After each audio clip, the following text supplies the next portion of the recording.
Hello friends, आप सभी का स्वागत है आपके अपने चैनल स्टडी बीस्ट पर। जैसा कि आप जानते हैं कि NIUS ओपन बोर्ड से रिलेटेड अभी हमारी सीरीज़ चल रही है, जिसमें आज हम NIUS ओपन बोर्ड के साइंस के क्लास 10th के एग्ज़ाम के बारे में देखेंगे। ठीक है। और जैसा कि आपको पता है कि साइंस सब्जेक्ट्स में फिज़िक्स केमिस्ट्री बायो तीनों का कॉम्बिनेशन होता है, तो इसलिए हम एक एक करके आज initially tick the correct options के फर्स्ट 10 आंसर्स को देखेंगे। ठीक है। एक एक करके देखना हम स्टार्ट करते हैं। देखिए यहाँ पर हम सबसे पहला क्वेश्चन देखते हैं। The elements whose atom have complete outermost shell are called.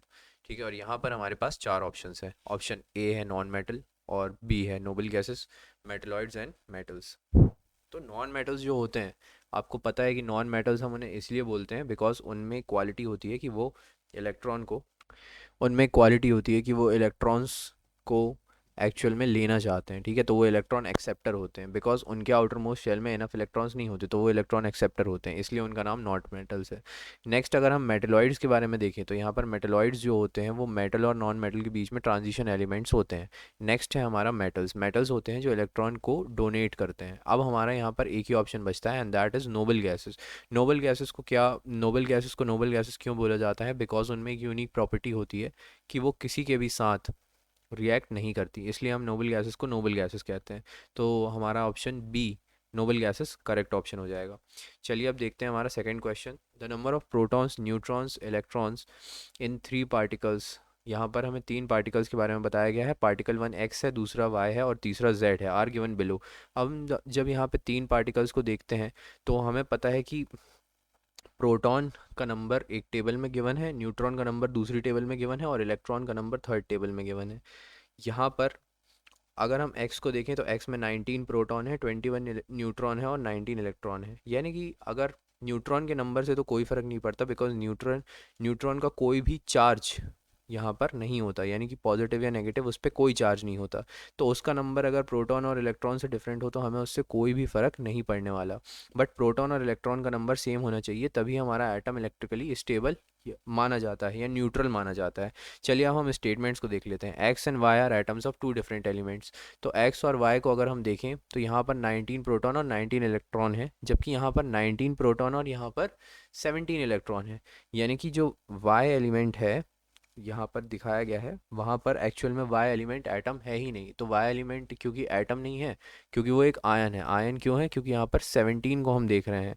17 जो नंबर है यहाँ पर इलेक्ट्रॉन का, इसका मतलब नंबर ऑफ प्रोटॉन ज़्यादा है, तो इसके ऊपर पॉजिटिव चार्ज है और ये एक आयन है। ठीक है। तो हमारा पहला ऑप्शन जो है वो गलत हो जाएगा।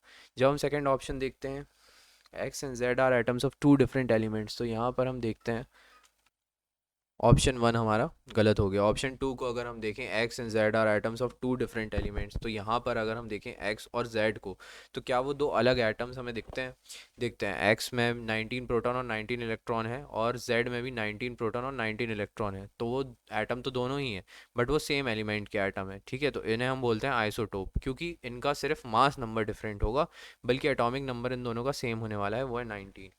ठीक है। नेक्स्ट हम देखते हैं, y is an atom and z is an ion. क्या ये ट्रू है? तो नहीं, ये बिल्कुल ट्रू जो है नहीं है। It is not a correct statement because y एक एटम है ही नहीं, y तो खुद एक आयन है। तो x is an atom and y is an ion, और हाँ, ऑप्शन डी बिल्कुल सही है बिकॉज y एक आयन है और x एक एटम है। ठीक है। चलिए नेक्स्ट क्वेश्चन देखते हैं। Which of the following sets of three elements are arranged in the order of increasing electronegativity. तो इलेक्ट्रोनेगेटिविटी जो है वो नॉन मेटल की हम उस प्रॉपर्टी को बोलते हैं जिसकी मदद से नॉन मेटल ईजिली कोई भी इलेक्ट्रॉन को लूज़ कर सकता है। अब यहाँ पर अगर हम देखें, सपोज़ ये हमारा शेल है और यहाँ पर शेल में सबसे बाहर एक नॉन मेटल के एक इलेक्ट्रॉन है और वो इस इलेक्ट्रॉन को लूज़ करना चाहता है, किसी को देना चाहता है। कितना इजीली वो इस इलेक्ट्रॉन को दे पाएगा, ये उसकी इलेक्ट्रोनेगेटिविटी है। अब अगर हम यहाँ पर ऑप्शंस देखें, तो फ्लोरीन, क्लोरीन और ब्रोमीन, ये तीन ऑप्शंस हैं। अब हमें पता है कि सबसे ज़्यादा इलेक्ट्रोनेगेटिव एलिमेंट जो है वो सबसे ऊपर होता है, बिकॉज जब हम डाउन द ग्रुप जाते हैं, यानी कि ग्रुप पीरियोडिक टेबल में जब हम ऊपर से नीचे की तरफ जाते हैं, तो जो इलेक्ट्रोनेगेटिविटी है वो डिक्रीज होती है। इलेक्ट्रोनेगेटिविटी बढ़ती नहीं बल्कि कम होती है। ये तो ऊपर से नीचे जाने पर इलेक्ट्रोनेगेटिविटी होती है डिक्रीज। ठीक है। तो इलेक्ट्रोनेगेटिविटी डिक्रीज होगी ऊपर से नीचे जाने पे, तो जो सबसे ऊपर एलिमेंट है दैट इज़ फ्लोरीन, वो सबसे ज़्यादा क्या रहेगा? इलेक्ट्रोनेगेटिव रहेगा। तो फ्लोरीन इलेक्ट्रोनेगेटिव सबसे ज़्यादा यहाँ पर दो सिनेरियोज में है, एक तो सिनेरियो नंबर थर्ड और दूसरा सिनेरियो नंबर फोर्थ। अब सवाल ये है कि सही ऑप्शन कौन सा है, क्लोरीन, ब्रोमीन और फ्लोरीन, या फिर ब्रोमीन, क्लोरीन और फ्रोम फ्लोरीन। तो इसमें अगर हम देखें तो यहाँ पर क्लोरीन को हम पहले नहीं लिख सकते, बिकॉज क्लोरीन और ब्रोमीन में से क्लोरीन इलेक्ट्रोनेगेटिविटी जब हम टेबल देखते हैं तो टेबल में ऊपर आता है, यानी कि सबसे ऊपर हमारा फ्लोरीन होता है, फ्लोरीन के नीचे हमारा क्लोरीन होता है, क्लोरीन के नीचे हमारा ब्रोमीन होता है, और ऐसे ही चलता है। ठीक है, तो हमारा जो करेक्ट ऑप्शन हो जाएगा वो हो जाएगा ब्रोमीन, क्लोरीन और फ्लोरीन, यानी कि ऑप्शन नंबर डी आपका जो है सही ऑप्शन है। ओके, चलिए अब हम ऑप्शन नंबर 4 देखते हैं। क्वेश्चन नंबर 4 देखते हैं। क्वेश्चन नंबर 4 में, 1 kg block of rice is floating on a water with 9/10 of its part immersed. The weight of the block of the ice is recorded by spring balance is. तो spring balance में कितना वो wait को note करेगा, ये हमें पता करना है। ठीक है, अब हम कैसे पता कर सकते हैं, यहाँ पर चार ऑप्शंस है। देखिए, आर्किमिडीज प्रिंसिपल क्या कहता है कि जब भी कोई भी बॉडी को हम होली या पार्शियली इमर्स करते हैं वाटर में, सपोज यहाँ पर हमने एक वाटर का लेक ले लिया है और इसमें हमने एक छोटी सी कोई भी बॉडी को रख दिया है, ठीक है, जिसका 9/10 पार्ट इमर्स्ड है। इसके ऊपर अगर मैं एक स्प्रिंग बैलेंस लगाऊं तो इस वेट को सपोर्ट किया किसने है, इस वेट को ये वाटर सपोर्ट कर चुका है। और क्योंकि वाटर इस वेट को सपोर्ट कर चुका है, इस वजह से हम ये कह सकते हैं कि यहाँ पर वेट अगर आप कोई भी स्प्रिंग लगा लें तो आपका आंसर कितना आने वाला है, ज़ीरो ही आने वाला है। तो आपका ऑप्शन डी यानी कि ज़ीरो करेक्ट ऑप्शन हो जाएगा। ये जो न्यूटन वगैरह के ऑप्शंस दिए हुए हैं इनसे कोई भी रिलेशन उसका नहीं है, तो आपका ऑप्शन डी जो है न्यू वो ज़ीरो वो करेक्ट ऑप्शन हो जाएगा। चलिए नेक्स्ट क्वेश्चन, चलिए हम नेक्स्ट क्वेश्चन देखते हैं। The treatment of cancer by radiotherapy involves. अब यहाँ पर आपके पास चार ऑप्शन है। पहला है न्यूक्लियर रेडिएशन, दूसरा है एक्सरेज, तीसरा है अल्ट्रासाउंड और फोर्थ है लेज़र। न्यूक्लियर रेडिएशन से क्या हम एक्सरे को क्योर ट्रीटमेंट कर सकते हैं, सॉरी, कैंसर का ट्रीटमेंट कर सकते हैं? क्या हम एक्सरेज से कर सकते हैं, क्या हम अल्ट्रासाउंड से, या फिर लेज़र से करें, किस से करें? तो देखिए, लेज़र जो है वो high intensity beam of light होती है। अगर हम इसी किसी स्पेसिफिकली किसी टिश्यू को टारगेट करना चाहें तो वो उससे नहीं कर सकते। अगर आप बहुत इंटेंसिव लेज़र कहीं पर भी आप करेंगे, उससे कुछ भी करने की कोशिश करेंगे ट्रीटमेंट, तो आप वो ट्रीटमेंट नहीं कर पाएंगे, बिकॉज लेज़र उस स्किन के पार्ट को बर्न कर देगी। अच्छा, अल्ट्रासाउंड की अगर हम बात करते हैं तो अल्ट्रासाउंड की जो रेज़ हैं वो उस चीज़ में इफेक्टिव नहीं होती, they are a diagnostic criteria के लिए वो यूज़ की जाती है। सिमिलरली एक्सरे भी हमारी बोन्स वगैरह को क्योंकि पेनिट्रेट नहीं करती, इसलिए they are also use in diagnosis और फ्रैक्चर वगैरह के डायग्नोज में यूज़ होती हैं। बट न्यूक्लियर रेडिएशन जो है उनसे हम कैंसर का ट्रीटमेंट कर सकते हैं, और कैंसर के ट्रीटमेंट में रेडियोथेरेपी काम आती है। Next, kind of microbes which fix free nitrogen in the atmosphere into nitrates and nitrites and nitrates are found in. तो नाइट्रोजन फिक्सेशन की अगर हम बात करें, ठीक है, तो देखिए हर एक कोई भी आपके प्रोटीन सोर्स हो, या आपके कार्ब के सोर्स, या आपके फैट के सोर्स, वो ओरिजिनेट तो किसी ना किसी प्लांट में ही होते हैं। अगर हम किसी एनिमल को कंज्यूम करते हैं तो वो भी प्लांट से ही आप कंज्यूम करते हैं, यानी कि सब चीज़ें बनती किसी प्लांट में ही है।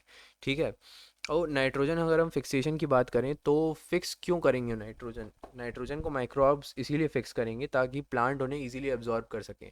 अब यहाँ पर तीनों जो ऑप्शंस हैं, यहाँ पर तो कुछ नाइट्रोजन फिक्सेशन के बारे में बात की नहीं गई है, रॉटिंग फ्रूट्स एंड वेजिटेबल्स, या फिर मिल्क अंडरगोइंग, या फिर स्टेल ब्रेड, तो यहाँ पर उन माइक्रो ऑर्गेनिजम्स का कोई काम नहीं है, but root of the nodules of plant में ज़रूर उनका काम है। ठीक है, सो आंसर हो जाएगा ऑप्शन नंबर डी। चलिए अब हम नेक्स्ट क्वेश्चन देखते हैं, आपका question number 7। Allotrope of carbon which is slippery to touch and a good conductor of electricity is. यानी कि ऐसा कौन सा एलोट्रॉप होता है कार्बन का जो कि स्लिपरी होता है टच करने पे, यानी कि अगर आप उसे टच करें तो वो स्लिपरी रहेगा और वो इलेक्ट्रिसिटी का एक बहुत अच्छा कंडक्टर भी है। तो अब हमारे पास यहाँ पर चार ऑप्शन है। पहला ऑप्शन है डायमंड, दूसरा है बोन चारकोल, तीसरा है ग्रेफाइट और फोर्थ है सूट। तो अब अगर हम देखेंगे पहला ऑप्शन हमारा डायमंड, तो कितना ये वैलिड है, कितना ये सही है? देखिए, स्लिपरी टू टच डायमंड कभी भी नहीं होता, और ना ही तो डायमंड इलेक्ट्रिसिटी को कंडक्ट कर सकता है। ठीक है, तो हमारा ऑप्शन जो है डायमंड वो क्या हो जाएगा, गलत। नेक्स्ट हमारा ऑप्शन है बोन चारकोल।